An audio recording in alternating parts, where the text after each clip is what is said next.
देख रहे हो जनमत की पुकार। असम की अस्मिता और विरासत बचाने की लड़ाई लड़ रही है कांग्रेस। प्रियंका गांधी, कांग्रेस महासचिव और असम स्क्रीनिंग कमेटी के चेयरपर्सन प्रियंका गांधी वाड्रा ने गुवाहाटी में भाजपा सरकार पर तीखा हमला बोला।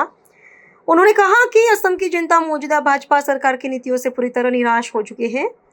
प्रियंका गांधी ने आरोप लगाया कि प्रदेश की कीमती जमीनें चुनिंदा उद्योगपतियों के हवाले की जा रही है, जिसे जनता मूकदर्शक बनकर नहीं देखेंगी।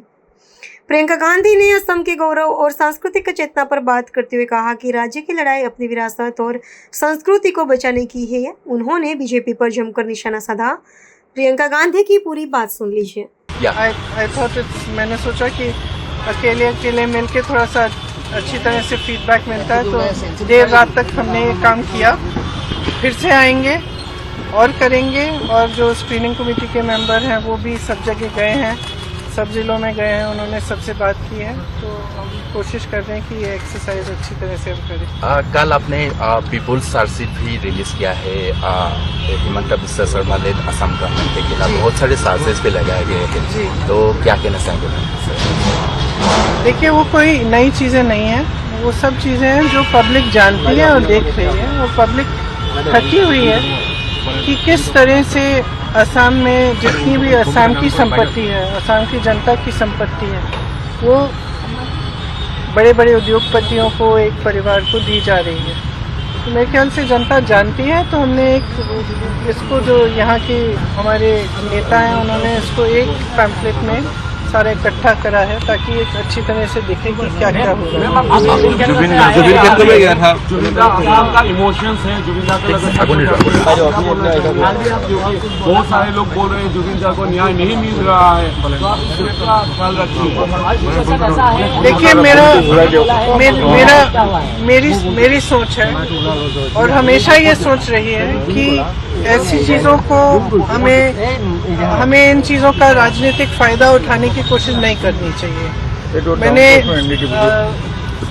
क्योंकि ये एक भावना है, और कल भी मैंने बात की अपने कार्यकर्ताओं से कि जुबिन जी के जब उनकी मृत्यु हुई, तो हम लोग जो असम के नहीं हैं, हमने जब देखा कि किस तरह से असम की जनता उनसे प्रेम करती है, किस तरह कितनी श्रद्धा थी, चाहे कोई भी परिवार का हो, माता पिता, बच्चे, बेटे बेटियां, भाई बहन, सबके आंखों में आंसू थे।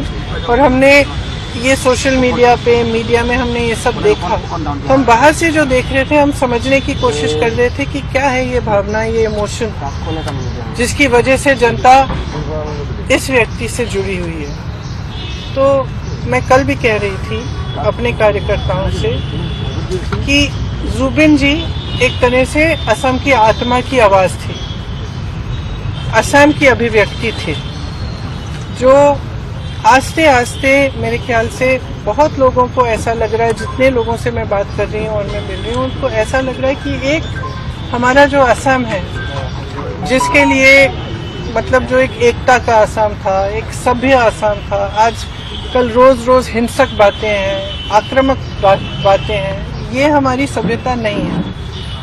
असम की जो सभ्यता है उसके बारे में गाया जुबिन जी ने। जो भी जितने भी उनके गाने थे, अगर आप सुने, उसमें एक भी गाने में ये नहीं था कि इससे नफरत करो, ये तुम्हारा दुश्मन है, इसको मारो, नहीं था ये। हर गाने में, हर उनके जो वक्तव्य में यही बात थी कि प्रेम, एकता, असम की अस्मिता, असम की संस्कृति, असम की सभ्यता, असम क्या है।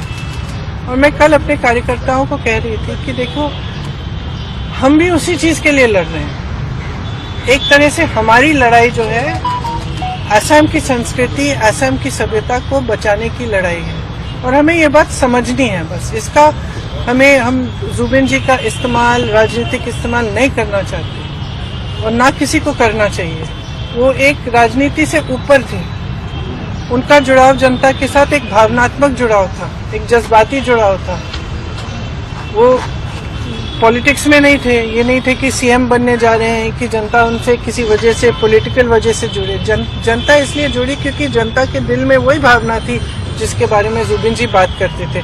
तो आज भी सुबह जब मैं गई तो फ्रैंकली बहुत ही मेरे लिए भी इमोशनल मोमेंट था, क्योंकि मैं ज़्यादा जानती नहीं थी जुबिन जी के बारे में पहले, और पिछले महीनों से मैं देख रही हूँ, मैं समझ रही हूँ। तो ये वजह जब मैं वहाँ गई तो मैंने देखा कि किसी ने उनके लिए कुछ जो उनको पसंद था, लोग वहाँ पे 1 बजे रात तक आ रहे हैं, कोई अगरबत्ती जला रहा है, कोई किताब छोड़ रहा है उनके लिए, कोई फूल छोड़ रहा है। तो उसमें ये मतलब इस तरह के व्यक्ति जिनके साथ लोग इस अपनी भावना से, अपने दिल से जुड़ते हैं ना, बहुत कम होते हैं और बहुत ही ज़्यादा स्पेशल होते हैं। और ये हमेशा सबके दिलों में, अब हम सब जानते हैं उनके बारे में, देश भर जानता है, तो सबके दिलों में ये एक पवित्र जगह होनी चाहिए। इसका इस्तेमाल नहीं होना चाहिए, इसको किसी भी नकारात्मक सेंटिमेंट से जोड़ना नहीं चाहिए। ये इसकी अपनी जगह है, जनता के दिल में जगह है और उसका सब आदर करना चाहिए। इसीलिए मैं गई, पॉलिटिकल वजह से नहीं, मैं इसीलिए गई क्योंकि मैंने सोचा मैं पहली बार यहाँ आई हूँ उनकी मृत्यु के बाद, तो मुझे श्रद्धांजलि चुपचाप से अर्पित करनी चाहिए, तमाशा नहीं बनना चाहिए उसका। तो मेरी यही इच्छा थी। बीजेपी के बड़े बड़े लीडर आपके सामने है, लेकिन गौरव जी जो पाकिस्तान को लेकर वो असम सीएम ने जिस तरह से बयानबाजी दी है, लगा रहा है कि वो असम वो काम करते हैं जहाँ पे राष्ट्रीय सुरक्षा का मामला सामने है इस मैटर को लेकर। देखिए, देखिए जब हम चुनाव लड़ते हैं, राजनीति में नेता होते हैं, तो 2 तरह के नेता होते हैं। एक सकारात्मक नेता होता है, मतलब एक पॉजिटिव माइंडसेट का नेता होता है, जो आपको बताएंगे कि हम आपके लिए क्या करना चाहते हैं, किस तरह से विकास करना चाहते हैं, किस तरह से हम असम में बदलाव लाना चाहते हैं, हम असम की संस्कृति, हम असम की जो भावनाएं हैं उसको किस तरह से हम प्रोटेक्ट कर सकते हैं। एक वो तरह की राजनीति होती है। और दूसरी ये होती है कि ध्रुवीकरण कराओ, एक दूसरे से लड़ाओ, किसी को एक दिन कोई गाली दे दो, किसी को दूसरे दिन किसी और को गाली दे दो, किसी के परिवार पर आक्रमण करो। तो ये हमारी राजनीति ना हुई है कभी और ना कभी होगी। और जिस तरह से गौरव जी और उनके परिवार पर आक्रमण हो रहा है, एक तरह से मुझे लगता है कि भारतीय राजनीति में और प्रदेश असम की राजनीति में एक मिसाल होना चाहिए कि ऐसी राजनीति गलत राजनीति है। किसी के बच्चों पे, किसी की परिवार पर इस तरह से वार नहीं होना चाहिए, और खास तौर से जब सारा गलत, सारा झूठ है।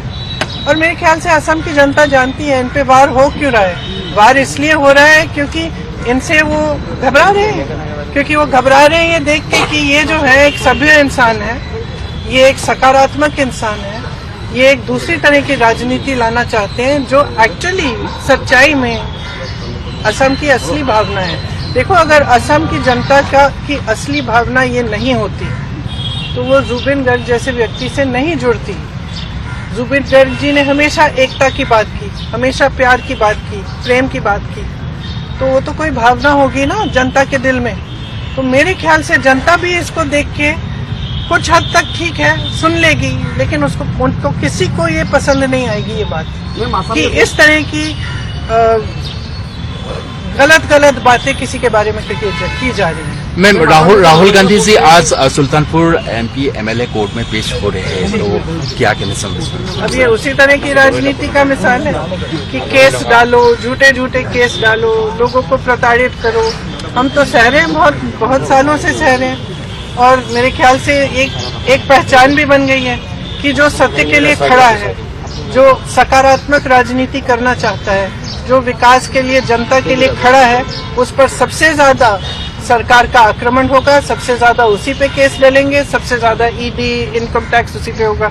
तो एक बैज है, ऑनर का बैज है कि हाँ ठीक है, हम सही रास्ते पे हैं क्योंकि हम पे आक्रमण हो रहा है। और मैं वही चीज गौरव जी के बारे में बोलूंगी कि सही रास्ते पे चल रहे हैं, इसीलिए इतने खराब आक्रमण हो रहे हैं। सीएम ने बोला है कि एपिसोड 2 आ रहा है, अभी पाकिस्तान लीग एपिसोड 2 आ रहा है, अभी बोला है सीएम ने। आसाम का सीएम हमेशा सीएम साहब से कहिए कि वो असम के विकास की बात करें, वो असम के लोगों की बात करें, वो बताएं कि क्या किया है असम के लोगों के लिए, वो बताएं कि किस तरह से अगले 5 सालों में क्या करने जा रहे हैं। आज का नौजवान है ना, वो जानना चाहता है, आज का नौजवान रोजगार चाहता है, आज की नौजवान महिला भी रोजगार चाहती है।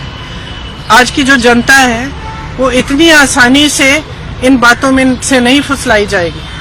और मैं तो यही कहूंगी असम की जनता से कि आप जागरूक बन जाओ, खास तौर से नौजवानों से। आप एक ऐसी राजनीति चुनो जो आपके लिए काम करके दिखाए, जो काम की बात करे, पॉजिटिव बात करे, आपकी जो भावनाएं है उसकी बात करे, आपके असम को, आपके प्रदेश को मजबूत कैसे बनाना है वो बात करे। बोलते हैं कि उनके अगर आपने हमारा अभी तक चैनल सब्सक्राइब नहीं किया है तो कृपया चैनल सब्सक्राइब कर लें, लाइक करें, शेयर करें, कमेंट करें। तो मिलते हैं फिर किसी और खबरों के साथ। नमस्कार।